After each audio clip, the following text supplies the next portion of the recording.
What up? All right, so we got them teas.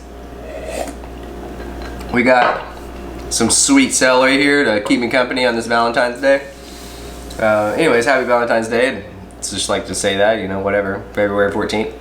So let's talk about how to get better at flying mini quads, or how to get better at anything in general. A lot of this stuff can be extrapolated to any industry, and not necessarily mini quads, but I'm gonna obviously focus it specifically on mini quads because that's kind of what I'm known for and kind of what people are coming to this channel for. So let's talk about the workouts that you can do. Your thumb ups, your flexor extensions, your disarm arm switch extensions. You know, these things are really gonna help you in the long run as far as being able to have that extra gnarly muscle memory so you can get better at flying mini quad. That's it, that's really all you gotta know. But in reality, there are a few things, there are three things in general that I think help make a better pilot and help make someone just better at anything in general. Let's go ahead. I'm gonna try to keep the tangents to a minimum. This is Team Failsafe. If you want to hear me tangent about things, this is where you go. TeamFailsafe.com or Team Failsafe. We have a podcast, and oh my God, the tangents are unreal. So if you want a tangent, go there. I'm gonna try to keep it specific. So first off, when you get into something new, you're obviously, the first thing you're gonna do is you're gonna get inspired by someone to get into a new industry. You're gonna say, hey, you know, this is something I really want to do because that looks really cool. I'm psyched on it. You know, I am inspired by someone, or I look up to someone that does something that I would like to try to do. For me, skateboarding was a huge thing for me when I was younger. You know, I looked up to all the pros at the time. You know, Paul Rodriguez, there was freaking Arto Sari, Sven Kilcherman. There were all these skateboarders that were just really inspiring to me, PJ Ladd. A lot of guys that I was just like, oh my God, these guys are freaking cool as crap. I want to be exactly like them. I dressed exactly like them. I had all their skateboards. I wanted to be them. I wanted to be that skateboarder, pro skateboarder, whatever. So in every industry, there's always someone that's going to inspire you to try something new. The internet helps with that a lot. So obviously people are watching videos and they're like, oh, you know, whatever, that's a cool video. Oh, whoa, that's really cool. I'm excited about that. I want to look more into that. So the inspiration part is the first part. You need to be inspired to then start something or even progress at something. So inspiration is an extreme portion of getting better. Now, where you find that inspiration can be different. Obviously, I think for people getting into the industry, going out and watching people fly mini quad videos and watching their favorite pilots fly is extremely inspiring. Seeing other people do something that you want to do, that it's just fun to watch. You're like, wow, that guy did a flip through there. And there are a lot of people that watch my channel and watch other people's channels specifically that only want to see me fly. They don't want to hear me talk. They just want to see me fly. There are other people that watch the channel that say, you know, I'm bored with mini quads. I just want to hear this dude talk about mini quads or talk about something else. Like I want to see him build his van, or I want to see him fly paramotors. There's a lot of things that different people come here for, but inspiration is what they all come to any channel for. Is either, you know, knowledge or inspiration or funny. Those are the three things that really people go on the internet for. They go to laugh, they go for knowledge, or they go for inspiration. Now, those three things are huge, and I try to give all of those things on this channel in particular, but inspiration is my main goal, followed by knowledge, and funny is just to, you know, throw that in there. Salt, you know, I'll just randomly like bite some celery. I'm sorry, celery, I didn't mean to hurt you. So inspiration, that's the first thing I can say. Out of the three things that we're going to talk about, inspiration is the one thing. Where you find that is very important. For me, I'll just tell you right now, I don't find inspiration through mini quads at all anymore. I find it through skateboarding, which was something I did when I was really a lot younger. I'm 27 now. I skateboarded from the time I was 10 until I was about 24, and I continue to skateboard, but I don't do it like I did back in the day when I was watching all these pro skaters. But watching these new guys skate is very inspirational for me. I don't actually want to go out and emulate them, but I do think that I can take that kind of inspiration and what they're doing and morph that into mini quads for myself. And that's what I've really been wanting to do for a long time, is morph skateboarding and mini quads and just anything that I'm interested in, bring it into my own industry and kind of bring it into mini quads, which is something that I do. I know that you guys are looking like, what's gonna inspire me, Mr. Steele? or Steele or whatever, you got to find that. And that's what it is. That's the first thing you need to find. What is inspiring to you? Okay. So now the second thing is gear. Obviously, gear is an important thing. You know, getting into the industry, getting into any industry.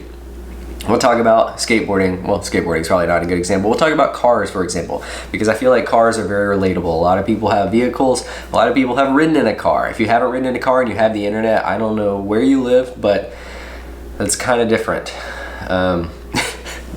Anyways, so cars, for example. This is the second thing. Obviously, first thing was inspiration. Second thing, we're talking about gear. Quality gear is important.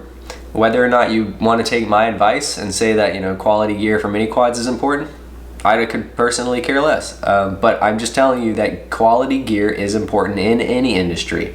If you, well, aside from like soccer, but there will be people that will argue that say, oh yeah, you gotta have this really nice soccer ball, or you can learn a lot with a crappy soccer ball. And that's probably why soccer is one of the most largest sports in the world, because the entry level cost is so cheap. All you gotta do is buy a ball and find a grass field and you're good to go. So anyways, let's talk about gear. We're talking about cars. Like I said, cars is very relatable. Everyone has a car, or someone has a car that you know. You've ridden in a car, you understand how cars work. You understand the difference between a bus and a sports car. You may not have ridden in a McLaren, you may not have ridden in a Ferrari, LaFerrari, or some crazy crap, but you have ridden in a bus at some point in your life, and you have ridden in a fairly sporty car at some point in your life. If you haven't, I'm sorry, but I don't know how you have the internet if you hadn't ridden in a car. I don't know, maybe there's something out there that I'm missing. Forget it. Regardless, cars, bus, stopping distance, very long, acceleration, very slow, turning, very slushy, car, sporty car, acceleration, fairly quick, stopping distance, fairly short, turning, fairly precise, okay? The more sporty car you get, the more precise the turning is. The stopping distance decreases, the acceleration, time decreases, distance, I don't know, maybe the same, depending on if you're doing burnouts or not. The price usually goes up, okay? Buses are expensive, but that's a different reason, because they're built for carrying people. But you get the idea. Slushy steering, stopping distance, blah, blah, blah, acceleration, slow, sportier car, all of those things change. Now, the same thing goes with mini quads. If you want something that does what you want it to do, when you want it to do it, there is not necessarily a huge price difference between crappy gear and good gear, because we're talking about something that's a little bit more affordable than the automotive industry. Obviously, a sports car, you know, Porsche 911, anything reasonable is about $80,000 to $180,000. You're talking about a bus or a shitty car, for example, you can buy a crappy car for $800. Now, it's not going to be super sporty. You might get lucky and you can get a sportier car for $800, but the entry-level cost to buying a really high-performance sports car is a lot, versus buying a car that's not necessarily as sporty is a little bit lower, but it's still less affordable than a mini quad, for example. So, you know, we're talking about like buying an entry-level cost. People are buying entry-level mini quad stuff. Entry-level mini quad stuff is fairly inexpensive for the most part. Like, you could get into it from having nothing. I don't know, I would say less than $500, but the quality of that gear and the longevity of that gear is probably not going to be that great. The customer service is going to be terrible, and you're also going to deal with a lot of problems because there are not a lot of people that have that gear, because the people that are serious about this industry, that are really talking about it, are using higher quality gear. So there's a lot to be said about actually paying a little bit more for gear that you're going to actually be able to find information about, because other people are buying it because it actually works well for a long period of time.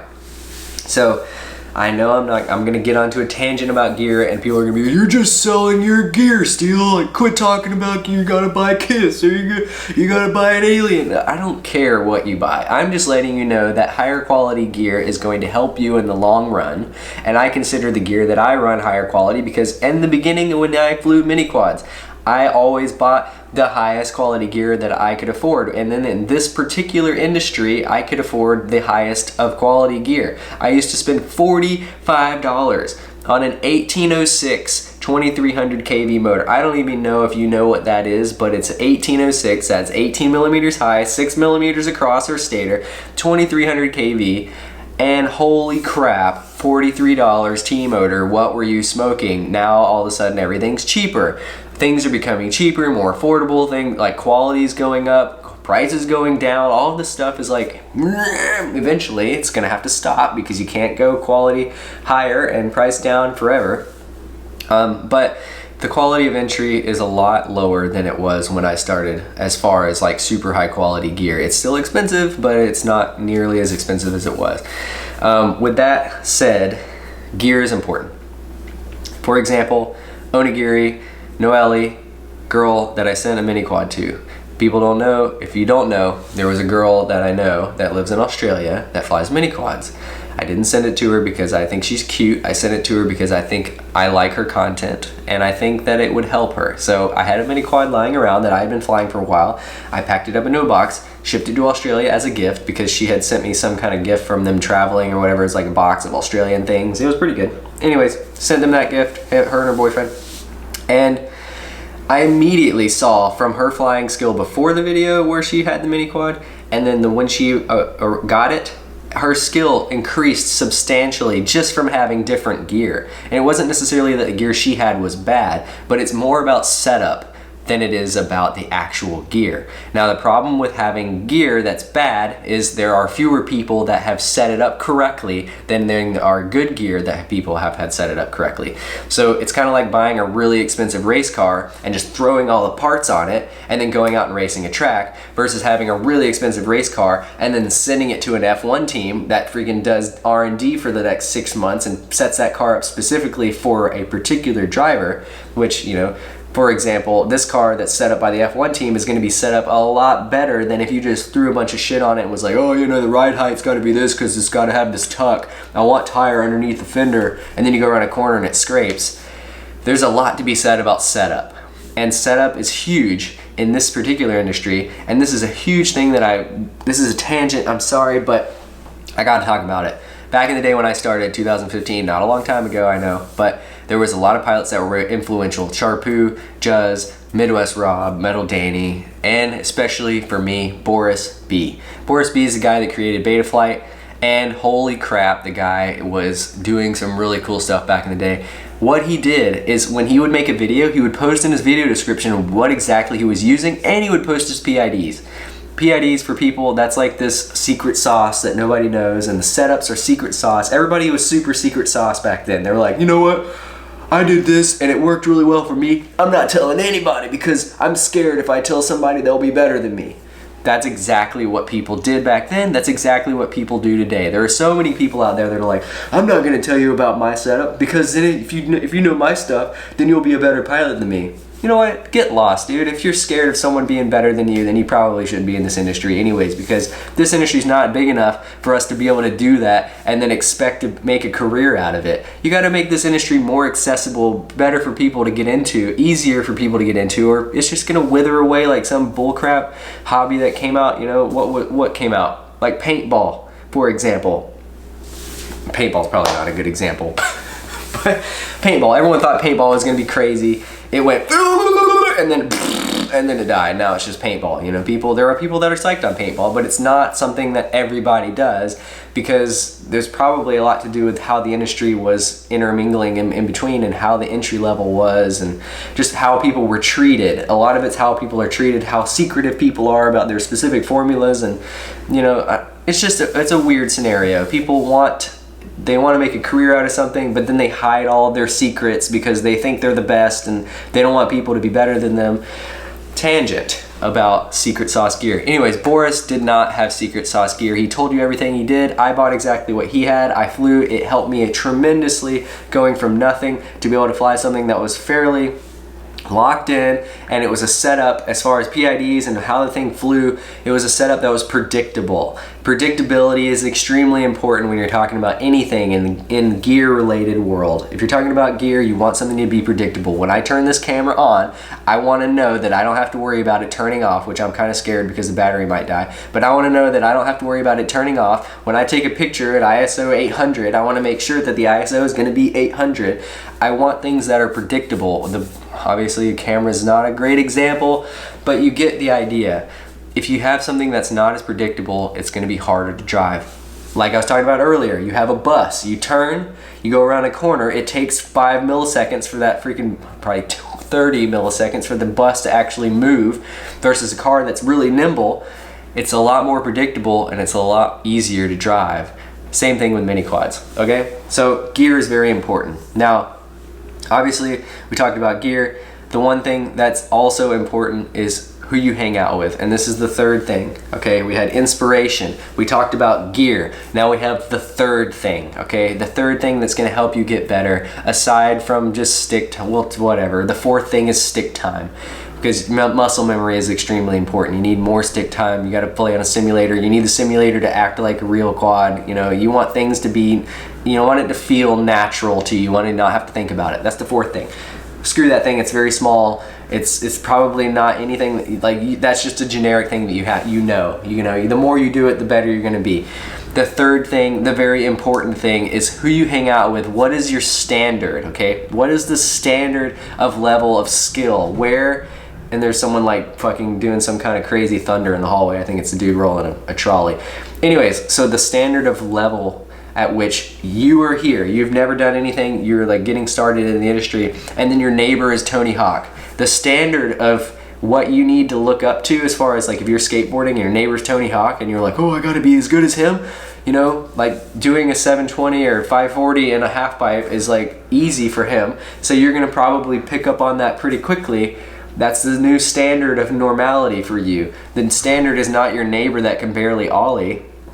The standard is now Tony Hawk, okay? So the thing about hanging out with pros, or hanging out with people that are better than you or smarter than you at anything that you're trying to learn, is very important. Nowadays, I use YouTube University is what I call it. You go on YouTube and you can learn pretty much anything. Like I said, there's 3 reasons people go on the internet: to laugh, to learn, or to get inspired, right? Okay, so knowledge is an extremely important thing. You go on the internet and you're like, oh yeah, like I'm gonna learn something today, I'm gonna try to learn something new, but there's a lot of bullshit on the internet. You have to filter it all. You have to sift through all the bullshit to find a good piece of knowledge. There's a lot of people that are just like shooting from the hip, which I really like to do. I like to shoot from the hip. I like to give information that is from my personal experience. What I don't like to do is I don't like to say, I'm gonna review this thing that I've never seen before and I'm gonna base it off of something that I don't even know what I'm talking about, and then I'm gonna do something because this is shiny. Okay? Review channels are great, but don't take everything they say 100%, because they don't fucking do this shit every day. They don't fly fucking mini quads every day. They don't do it on a professional level. So you can't take their professional advice as far as when it comes to everything. Obviously, if they're reviewing, like, you know, something that requires you just to look at it, then that's important. But real world scenario stuff, a lot of the time you can't take people's advice. You can't take Unbox Therapy's advice on a new product that he just got, because he's not gonna have played with it. You know, he might say, oh, well, my experience says this is this is this, but you know, does he have the professional experience? Do some of these review channels have the professional experience to give you a legitimate, you know, review of that product? I don't know. This is an opinionated thing. Like I said, this is an opinion. So anyways, we were talking about people that are good at stuff, and this level is now here. I just, to end all of this, I know this is that was a weird tangent about reviewer channels and whatnot, but basically what I'm trying to tell you is you can learn so much from the internet. If you have someone in person that you can go and hang out with, even meeting a pro, going to an event and hanging out with someone that you look up to, or hanging out with someone that's better than you and talking to them, you're gonna learn so much in that 5 minutes, and you would learn probably just as much in that 5 minutes, if not more, than you could in 4 hours of sitting watching people on the internet. There's so much to be learned by actually interacting with people than there is, you can't do it all on the internet, and this is a huge deficit in as far as like human interaction is in today's world. The internet is great. I love YouTube. I've made a career out of talking to people on the internet. But the one thing that you can't get from the internet is that personal interaction, that chemistry, that talking about stuff, that, like, you know, I might pick this glass up and, you know, sip from it or something and put it down and then talk to you about, you know, why this mini quad does this, or why this thing does that. And when I do that, You're gonna learn more from me talking about it in person because I've sifted through all the bullshit, and I don't give you the bullshit when I'm in person. All you get is the nuggets. Here's a shiny nugget. Here's a shiny nugget. Here's a shiny nugget. You don't have to go, let me see, oh, shiny nugget. And by the time you grab the shiny nugget, I've moved on to something else. No, in person, you get everything good, usually, unless the person's a dick, which there are a lot of dicks out there. You're sifting through the world of dicks. I just watched some fucking Netflix thing and some guys getting hit in the face with dicks. I don't know, it's funny. But anyways, yeah, people are cool. Hang out with people that are smarter than you, and try to find people that are just, you know, better than you at what you're trying to do. Hang out with, go and invest time in, you know, being that person. Don't try not to be, you know, super annoying and be like, hey, what kind of heat shrink did you use for this? No, don't, just kind of soak it in. Learn from being around people that you respect and you look up to. And if you have friends that are better than you, hang out with them as much as possible. You know, friends that are better than the person that, you know, if you're the good dude, you're better. Try to help someone that's not as fortunate as you as far as a particular industry. If they want to learn mini quads, help them out. You know, like helpful people is really what is going to grow this industry and ultimately make this world a better place. Being able to help people is crazy, and I enjoy it. I really enjoy all of this stuff. I really hope that a lot of you have learned something from this rant, and we didn't do the fourth thing, which I didn't talk about earlier, but it's stick time. You know, stick time, that helps too. But you know, inspiration, quality, reliable gear, and then hanging out with people that are better than you, that hold you to a higher standard, like internally, and they don't actually say you suck, you can't hang out with me. No, like hang out with people that are cool to hang out with and that you want to be with, that are gonna just overall make you push yourself. Because really, at the end of the day, even if they're not better than you, going out with people and flying, you kind of one up each other all the time. You're always like, yeah, like, you know, he just did that, I can do that, and then you just, you know, it's cool. Hang out with people, go out. It's a social thing. This is a social industry. Anyways, I hope you enjoyed my celery and my talk about, you know, mini quads and inspiration and whatnot. And if you did like this, please give me a thumbs up and comment in this comment section below. And sorry, I just had a floater in my eye and like it looked like a spider was crawling down the wall, and it was kind of sketch. So I lost eye contact. But anyways, happy Valentine's Day. If you're curious about me tangenting forever, teamfailsafe.com. We have a podcast. And Ethics is my new company that will be refining that gear, that second thing, having quality gear, having someone that knows what they're doing when they're setting up that gear, having that F1 team that's going to set up that race car for you. That's kind of what I'm trying to do. That is what I'm trying to do with Ethics. I'm trying to have this turnkey product that you can say, wow, like they've thought a lot about this. This is legit. And it's going to take a while to do, but you know, that's what I'm trying to do. So thank you guys. I hope you enjoyed this video. I apologize for opinions, but I don't at the same time. Peace.